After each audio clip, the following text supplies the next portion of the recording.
الشيطان اللعين الرجيم بسم الله الرحمن الرحيم الحمد لله رب العالمين والعاقبة للمتقين والجنة للموحدين والنار للمعاندين ثم الصلاة والسلام على أبي القاسم محمد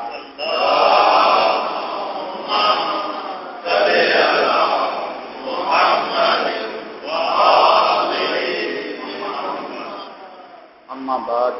فقد قال الله تبارك وتعالى في كتاب المجيد وفرقان الحميد بسم الله الرحمن الرحيم وبشر الذين آمنوا وعملوا الصالحات أن لهم جنات تجري من تحتها الأنهار كلما رزقوا منها من ثمرة رزقا قالوا هذا الذي رزقنا من قبل وأوتوا به متشابها ولهم فيها أزواج مطهرة وهم فيها خالدون۔ سورہ بقرہ قرآن مجید کا دوسرا سورہ اور یہ اس کی 25 نمبر آیت ہے، جس میں پروردگار عالم اپنے حبیب سے یہ خطاب فرما رہا ہے کہ اے رسول خوشخبری سنا دو، بشارت دو ان لوگوں کو کہ جو ایمان لائے وہ عمل الصالحات اور عمل صالح انجام دیا، نیک عمل کرتے رہے۔ کس بات کی خوشخبری؟ ان لہم جنات تجری من تحتها الانہار، کہ ان کے لیے باغات ہیں، ایسے باغات کہ جن کے نیچے نہریں جاری ہیں۔ اور پھر ساتھ یہ بھی فرمایا کلما رزقوا منها من ثمرۃ رزقا، جب انہی باغات میں سے کچھ پھل میوے انہیں کھانے کے لیے دیے جائیں گے بار بار، تو وہ یہی کہیں گے قالوا هذا الذی رزقنا من قبل، یہ تو وہی ہے کہ جو پہلے ہمیں دیے گئے۔ وَأُوتُوا بِهِ مُتَشَابِهَاتٍ، یعنی انہیں جو دیے جائیں گے وہ خوبی اور زیبائی میں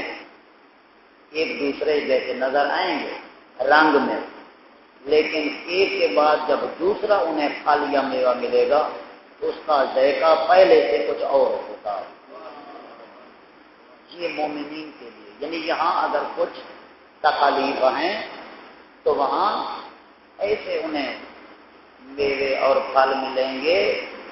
کہ وہ تو سمجھیں گے، یہی کہیں گے یہ تو اسی طرح ہے جیسے پہلے تھا، لیکن جب کھائیں گے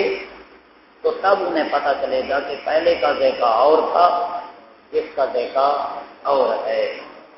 وَلَهُمْ فِيهَا أَزْوَاجٌ مُطَهَّرَةٌ، اور فرمایا ان کے لیے ان باغات میں جنت میں نیک بیویاں ہیں، وَهُمْ فِيهَا خَالِدُونَ، اور وہ اس میں ہمیشہ رہیں گے۔ تو اس آیت میں جو قابل غور بات ہے وہ سب سے پہلے یہ ہے کہ یہ بشارت، یہ خوشخبری، یہ نعمتیں جنت کی ہر ایک کے لیے نہیں ہے، بلکہ کن کے لیے ہیں؟ کہ جو مومن ہیں۔ اب مومن کسے کہتے ہیں؟ سورہ حجرات میں قرآن مجید کا 49واں سورہ اور اس کی 14 نمبر آیت میں پروردگار عالم نے ایک اعراب کی بات کو نقل کرتے ہوئے یہ ارشاد فرمایا کہ وقالت الاعراب آمنا، اعراب یہ کہتے ہیں، اللہ رسول سے ارشاد فرما رہا ہے اے میرے حبیب، اعراب یہ کہتے ہیں کہ ہم ایمان لائے۔ قل لم تؤمنوا، کہ میرا حبیب ان سے کہہ دیں کہ تم ابھی ایمان نہیں لائے، ولکن قولوا اسلمنا، بلکہ یہ کہو کہ ہم ابھی اسلام لائے، ابھی اسلام لائے۔ ولما يدخل الايمان في قلوبكم، فرمایا ابھی ایمان تمہارے دلوں میں داخل نہیں ہوا۔ تو جو اپنے آپ کو مومن سمجھ رہے تھے تو پروردگار عالم نے اپنے حبیب سے یہ ارشاد فرمائے کہ ان کو کہہ دو ابھی مومن نہیں بنے، ابھی ایمان تمہارے دلوں میں داخل نہیں ہوا۔ اور لہذا یہی وجہ ہے کہ پروردگار عالم اپنے حبیب کو ان کے دل کی جو گہرائی ہے اس سے آگاہ فرما رہا ہے کہ یہ ابھی ایمان نہیں لائے، یعنی زبان میں انہوں نے اقرار تو کیا کلمہ شہادتین کا، لیکن جو ایمان ہے وہ ابھی ان کے دلوں میں نہیں اترا۔ لہذا یہی وجہ ہے کہ ہر ایک آج اپنے آپ کو مومن سمجھ رہا ہے۔ آج کے دور میں ہر ایک یہی کہتا ہے کہ میں مومن ہوں، حالانکہ پیغمبر اکرم حضرت محمد مصطفیٰ صلی اللہ علیہ وسلم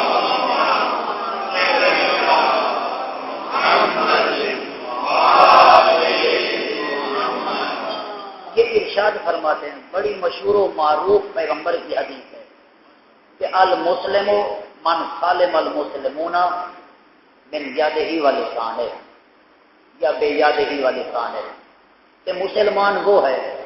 جس کے ہاتھ اور زبان سے دوسرے مسلمان محفوظ رہے۔ پیغمبر تو یہ کہتے ہیں، لیکن آج دہشت گرد بھی اپنے آپ کو بڑا مسلمان سمجھ رہا ہے، وہ بھی اپنے آپ کو بڑا مومن کہتا ہے۔ جو ایک دوسرے کو آپس میں لڑا رہے ہیں وہ بھی اپنے آپ کو بڑا مومن اور مسلمان سمجھتے ہیں۔ جو مساجد میں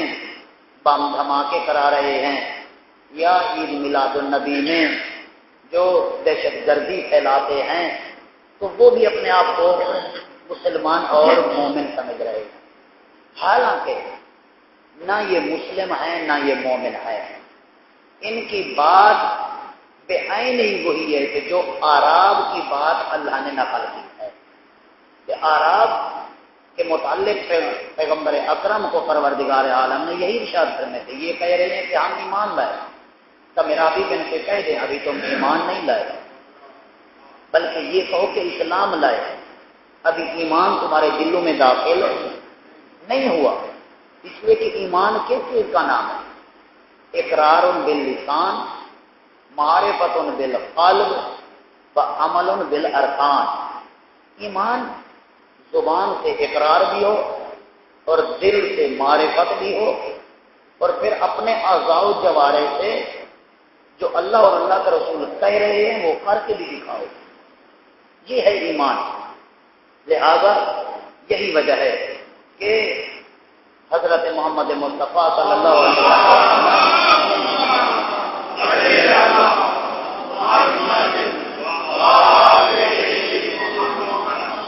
ارشاد فرماتے ہیں کہ دائم الایمان اربعۃ،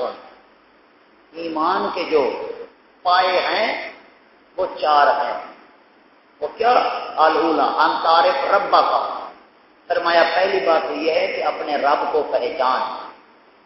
یہ ایمان کا پہلا پایا ہے۔ پہلی بات اپنے رب کو پہچان۔ ان تعرف ما صنع بک، یعنی ثانیہ تو دوسرے کیا ہے؟ یہ پہچان کہ اس نے تیرے ساتھ کیا کیا احسانات کیے ہیں تیرے رب نے، ان چیزوں کو، یعنی خداوند متعال کی جو نعمتیں تیرے اوپر تیرے احسانات ہیں ان کو پہچان۔ اور پھر ساتھ تیسری چیز الثالثۃ ان تعرف ما اراد منک، یہ پہچان کہ وہ اب تجھ سے چاہتا کیا ہے۔ پھر چوتھی چیز الرابعۃ، چوتھی چیز کیا ہے؟ ان تعرف ما یخرجک من دینک، کہ وہ کون سا ایسا کام ہے جس کام کے کرنے کی وجہ سے تو بے دین ہو جائے گا، اس چیز کو پہچان۔ تو یہ چار پائے ہیں ایمان کے، یعنی پروردگار عالم کی معرفت بھی ہو، ساتھ اس کے احسانات کو بھی یاد رکھے بندہ، اور ساتھ یہ بھی دیکھے کہ وہ مجھ سے چاہتا کیا ہے، اور پھر چوتھی چیز یہ کہ جو وہ چاہ رہا ہے وہ کر کے دکھائے، یعنی یہ دیکھے کہیں ایسا تو نہیں ہے کہ اس کام کے کرنے سے پروردگار عالم مجھے دین سے نکال دے گا، کہیں ایسا تو نہیں اس کام کے کرنے سے میں بے دین بن جاؤں گا۔ لہذا یہی وجہ ہے کہ ایک اور مقام پہ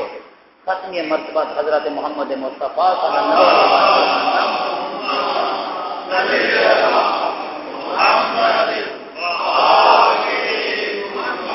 ارشاد فرماتے ہیں لا یکمل الایمان ایمان العبد باللہ کہ اللہ پہ جو بندے کا ایمان ہے وہ اس وقت تک مکمل نہیں ہوتا حتی یکون فیہ خمس خصال، جب تک اس میں 5 چیزیں نہ پائی جائیں اس وقت تک بندہ کامل الایمان نہیں ہو سکتا، مکمل مومن نہیں ہو سکتا۔ کیا؟ التوکل علی اللہ، پہلی بات یہ ہے کہ اللہ کی ذات پہ بھروسہ ہو، مکمل بھروسہ، یعنی ایسا نہیں ہے کہ کچھ وہاں بھروسہ ہو کچھ یہاں بھروسہ ہو، نہیں، مکمل بھروسہ اس حد تک، یعنی اگر وہ نہ چاہے، یہاں 100% کام کے ہونے کا یقین ہے، اگر وہ نہ چاہے تو یہ کسی صورت میں نہیں ہو سکتا، یعنی ایسا توکل، ایسا خدا کی ذات پہ بھروسہ ہو، اور پھر بس تسلیم لامر اللہ، اللہ کے حکم، اللہ کے امر کو دل سے تسلیم کرنا، یعنی جو اللہ حکم دے اس حکم کو تسلیم بھی کرو۔ اور پھر اور یہی وجہ ہے کہ قرآن مجید میں ایک اور مقام پہ پروردگار عالم نے یہی ارشاد فرمایا، یا ایھا الذین آمنوا ادخلوا فی السلم کافہ، اے ایمان والو اسلام میں مکمل داخل ہو جاؤ، یعنی مسلمان بنو تو مکمل مسلمان بنو، مکمل اسلام میں داخل ہو جاؤ، یہ نہ ہو کہ اپنا جہاں فائدہ نظر آ رہا ہے وہاں تو اللہ کے حکم کو بجا لاؤ، جہاں کچھ نقصان نظر آئے، کچھ تکلیف ہو اور اس کو چھوڑ دو، ایسا مسلمان اللہ کو نہیں چاہیے، بلکہ اللہ فرماتے ہیں جب تم ایمان لائے ہو، دائرہ اسلام میں آئے ہو تو پھر مکمل مسلمان بن کے دکھاؤ، مکمل اسلام میں داخل ہو جاؤ۔ یہ جو آیت پڑھتے ہیں پیغمبر اکرم پہ درود کی کہ ان اللہ و ملائکتہ یصلون علی النبی یا ایھا الذین آمنوا صلوا علیہ وسلموا تسلیما،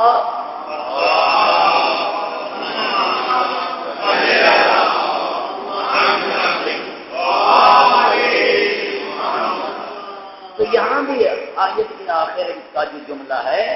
وہ یہی ہے کہ مکمل تسلیم کرو، پیغمبر جو حکم دیں اس کو تسلیم کرو، مکمل دل سے قبول کرو اللہ کے حکم کو، یہ نہیں کہ خالی زبان کی حد تک اپنے بینیفٹ کو، اپنے فائدے کو دیکھتے ہوئے بس وہاں تو یہ مومن بن جاؤ، مسلمان بن جاؤ، نہیں، بلکہ کیا ہے ہر مرحلے میں تکلیف ہو تکلیف نہ ہو تو بس یہ دیکھو کہ حکم کس کا ہے، اس کے حکم کو تسلیم کرو۔ تو لہٰذا یہی وجہ ہے کہ پیغمبر نے یہ ارشاد فرمایا کہ لا یکمل الایمان العبد باللہ، کہ اللہ کے بندے کا ایمان اس وقت تک مکمل نہیں ہو سکتا حتی یکون فیہ خمس خصال، جب تک اس میں 5 چیزیں نہ پائی جائیں، تو اس میں ایک توکل علی اللہ، دوسرا بس تسلیم لامر اللہ، اللہ کے حکم کو تسلیم بھی کرے، پھر بس تفویض الی اللہ، اپنے سارے کام اللہ کے سپرد کر دینا، یعنی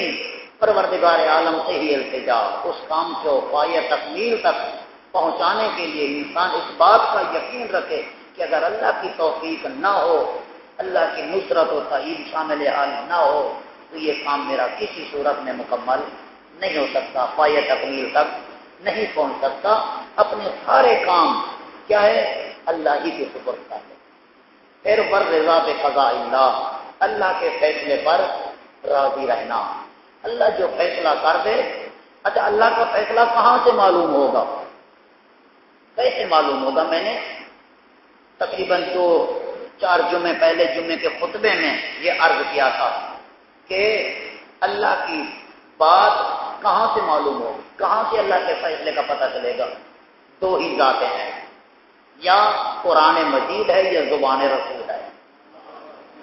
انہی 2 سے ہی اللہ کے حکم کا، اللہ کے فیصلے کا ہمیں پتہ چلے گا، یعنی یا قرآن بتلائے گا یا رسول بتلائے گا، اور یہ 2 ہی چیزیں ایسی ہیں کہ جن میں تبدیلی کا کوئی امکان نہیں ہے، یعنی نہ زبان پیغمبر میں تبدیلی آ سکتی ہے، نہ قرآن مجید میں تبدیلی آ سکتی ہے۔ ہاں اگر زبان پیغمبر میں تبدیلی آئے گی تو اس صورت میں جب اللہ چاہے گا، یعنی جب اللہ ایک حکم کے بعد دوسرا حکم دے گا، ورنہ خواہشات کی کوئی تبدیلی نہیں آ سکتی، تو اللہ کا حکم یا زبان پیغمبر سے پتہ چلے گا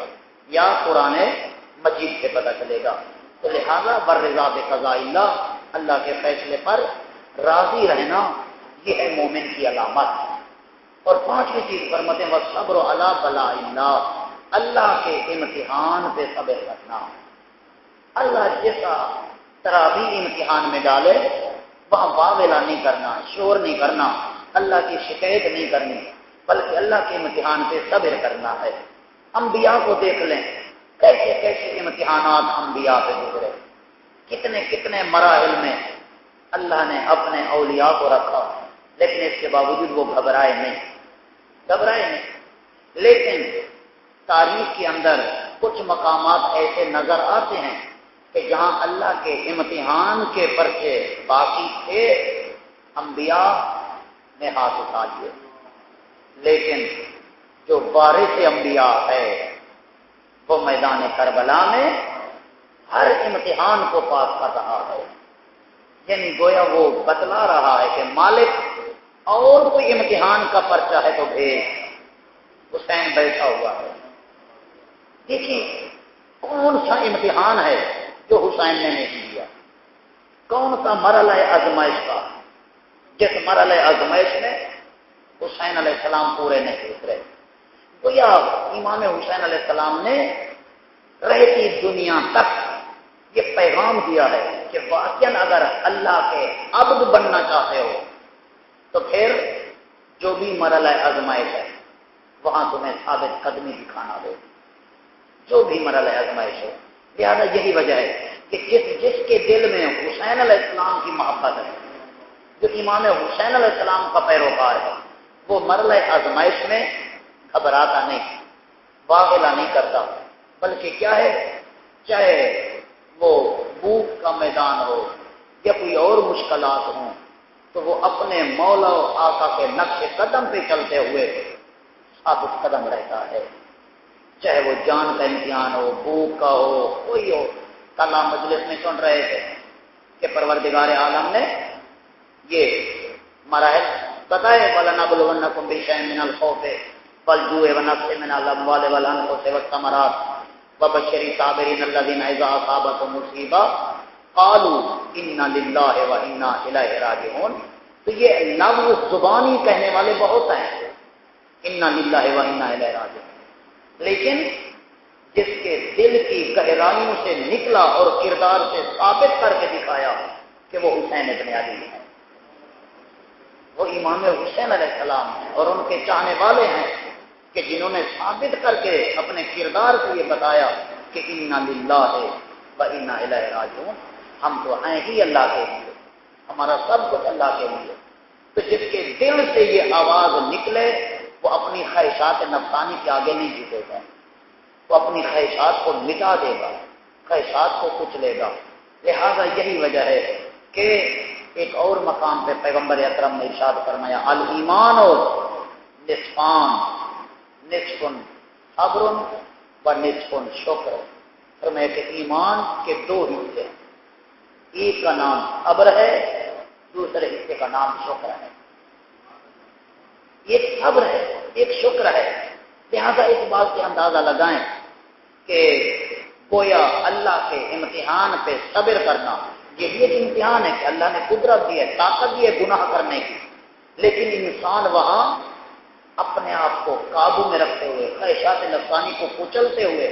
گناہ نہ کرے، یہ ایک صبر ہے، یہ ایک مرحلہ آزمائش ہے۔ لہذا یہی وجہ ہے کہ اس کو آدھا ایمان کہا گیا ہے، اور شکر آدھا ایمان ہے۔ اور شکر کا تو مقام آپ سب ماشاءاللہ دروس میں سنتے رہتے ہیں کہ اللہ فرماتے ہیں من لم یشکر الناس لم یشکر اللہ، جو لوگوں کا شکریہ ادا نہ کرے وہ اللہ کا شکریہ ادا نہیں کر سکتا۔ یعنی اگر کسی نے آپ کو پانی کا گلاس پلایا ہے اس کا شکریہ ادا کرو، کسی نے راستہ بتلایا ہے اس کا شکریہ ادا کرو۔ اللہ اسی بات کو پسند کرتا ہے کہ پہلے میرے بندوں کا شکریہ ادا کرو، تب میں اپنا شکریہ پسند کروں گا جو میرا شکریہ ادا کر رہے ہیں۔ لہذا یہی وجہ ہے کہ افضل و ایمان المرء، پیغمبر اکرم اور جانشین پیغمبر معصومین یہ ارشاد فرماتے ہوئے نظر آتے ہیں کہ افضل و ایمان المرء ان یعلم، یعنی افضل ترین مومن وہ ہے،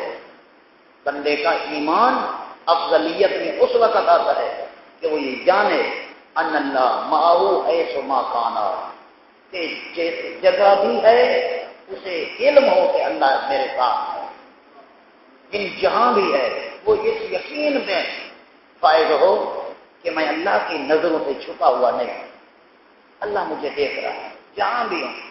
اللہ ساتھ ہے۔ اور یہی کامیابی کی دلیل ہے انسان کہ انسان اس قسم کا یقین رکھے۔ لہذا اب ہمیں اس بات پہ غور کرنا ہے، کیا واقعاً ان احادیث کو مد نظر رکھتے ہوئے اب ہم اپنے آپ کو مومن کہلا سکتے ہیں یا نہیں؟ یہ جو جنت کی جیسی نعمتوں کی خوشخبری سنائی گئی ہے پیغمبر اکرم کے ذریعے، کن کے لیے؟ جو ایمان لائے۔ اور خالی یہ بھی دیکھیں اس آیت میں کہ خالی ایمان کافی نہیں ہے، وَعَمِلُوا الصَّالِحَاتِ، فرمایا عمل صالح بھی ہو۔ اگر عمل، ورنہ خالی ایمان ہو اور عمل صالح نہ ہو، یعنی اقرار باللسان تو ہے لیکن عمل بالارکان نہیں ہے، تو وہاں بھی وہ اس بات کا مستحق نہیں ہے کہ اس کے لیے جنت کی خوشخبری ہو۔ تو جنت کی خوشخبری صرف ایمان والوں کے لیے نہیں، بلکہ کیا ہے؟ ساتھ عامل صالحات، یعنی متقی، عمل صالح بھی اس کے پاس ہو تب وہ جنت میں جا سکتا ہے۔ ورنہ اگر عمل صالح نہیں ہے، خالی ایمان ہے، دائرہ اسلام میں ہے، پھر اس کے لیے کیا حکم ہے؟ وہ پھر آپ کے سامنے فقہ کی کتابیں موجود ہیں، اس میں برملا ہے کہ ایک انسان جو گناہگار ہے لیکن ہے مومن، گناہگار ہے مومن، تو وہ جائے گا جنت میں، لیکن کب؟ جو سزا کا پیریڈ ہے وہ سزا بھگتنے کے بعد جائے گا۔ اور آپ کو پتہ ہے، کئی دفعہ آپ سن چکے ہیں کہ سزا کوئی معمولی سزا نہیں ہے۔ آج انسان یہی کہتا ہے کہ جی کیا ہے جہنم کا عذاب، تھوڑی دیر کے لیے برداشت کر لیں گے، نہیں، بلکہ کیا ہے؟ وہ واقعہ آپ کے علم میں ہوگا جب پیغمبر اکرم معراج پہ جا رہے تھے اور ایک زوردار آواز آئی دھماکے جیسی، تو پیغمبر اکرم نے جبرائیل سے پوچھا یہ آواز کیسی؟ تو کیا پیغمبر کو نہیں علم؟ پیغمبر کے علم ہے، لیکن ہمیں بتانے کے لیے تاکہ میری امت کے لوگ اس طرف متوجہ ہو جائیں۔ کہا جبرائیل یہ آواز کیسی ہے؟ تو جبرائیل عرض کرتے ہیں یا رسول اللہ، آج سے 70 سال پہلے یا 70,000 سال پہلے کیا ہے، ہم نے پروردگار عالم سے پوچھا تھا کہ تیرا جہنم میں چھوٹے سے چھوٹا عذاب کیا ہے جو تو بندوں کو عذاب دے گا، چھوٹے سے چھوٹا عذاب، تھوڑی سے تھوڑی سزا۔ تو اللہ نے فرمایا یہ آگ کا کنواں ہے جہنم میں، اس کنویں میں ڈالا جانا یہ معمولی تھا، تھوڑے سے تھوڑا عذاب ہے جو میں دوں گا۔ تو وہ ہم نے اس وقت ایک پتھر ڈالا تھا اس کنویں میں، جو آج 70 سال یا 70,000 سال کے بعد آج اس کنویں کی تہ میں وہ پتھر پہنچا ہے جس کی یہ آواز تھی۔ اب اس بات سے اندازہ لگا لیں کہ جو صرف اس مغالطے میں ہے کہ بس ہم کیا ہے سزا بھگت لیں گے، یہ شیطانی خیالات ہیں، وہ عمل صالح سے دور رکھنا چاہتا ہے۔ لہذا انہی عذاب کو سامنے رکھتے ہوئے انسان خواہشات نفسانی کو کچلتے ہوئے عمل صالح کے میدان میں جب آگے آئے گا تو پھر اس میں انسان کی کامیابی و کامرانی ہے۔ صدق اللہ العلی العظیم و صدق رسول الکریم و صلی اللہ علی محمد و آلہ الطاہرین۔ اللہم صلی علی محمد و آل محمد، اللہم صلی علی محمد و آل محمد، اللہم صلی علی محمد و آل محمد، الہی بحق محمد وانت المحمود وبحق علی وانت العالی وبحق فاطمہ وانت فاطر السماوات والارض وبحق الحسن وانت المحسن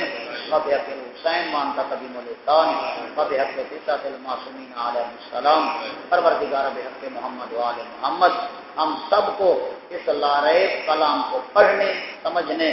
سننے اور عمل صالح کرنے کی توفیق عطا فرما، قرآن پر عمل کرنے کی توفیق عطا فرما۔ کما حق ہم سب کو دائرہ ایمان میں داخل ہونے کی توفیق عطا فرما، کامل مومن بننے کی توفیق عطا فرما، ہم سب کے صغیرہ کبیرہ گناہ معاف فرما، ہمارا خاتمہ بالایمان فرما، پروردگار بحق محمد و آل محمد تمام مومنین کے لیے دلی مقاصد پورے فرما، محمد و آل محمد کے حق کا واسطہ جو مومنین مومنات مریض ہیں انہیں شفا کاملہ عاجلہ عطا فرما، انہیں صحت و سلامتی عطا فرما، پروردگار جو مومنین پریشان حال ہیں ان سب کی پریشانی کو دور فرما، محمد و آل محمد کے حق کا واسطہ پروردگار فقیر حسین کو صحت و سلامتی عطا فرما، حسین کتاب حسین کو صحت و سلامتی عطا فرما، کرم علی صاحب کی والدہ کو صحت و سلامتی عطا فرما، منیر حسین کی پریشانی کو دور فرما، تصور عباس کی پریشانی کو دور فرما، باقی جو مومنین پریشان حال ہیں تو عالم الغیب والشہادہ ہے ان سب کی پریشانی کو دور فرما، ماہ مبارک رمضان کے بقیہ روزے رکھنے کی توفیق عطا فرما، پروردگار بحق محمد و آل محمد تمام مومنین جو اپنی اپنی استطاعت کے مطابق عمل صالح کر رہے ہیں ان سب کی طرف سے یہ نیکیاں عمل صالح اپنی بارگاہ میں قبول فرما، پروردگار امام زمانہ کا جلد ظہور فرما، ہمیں ان کے عوام انصار میں سے قرار دے، ربنا تقبل منا انک انت السمیع العلیم بجائے محمد و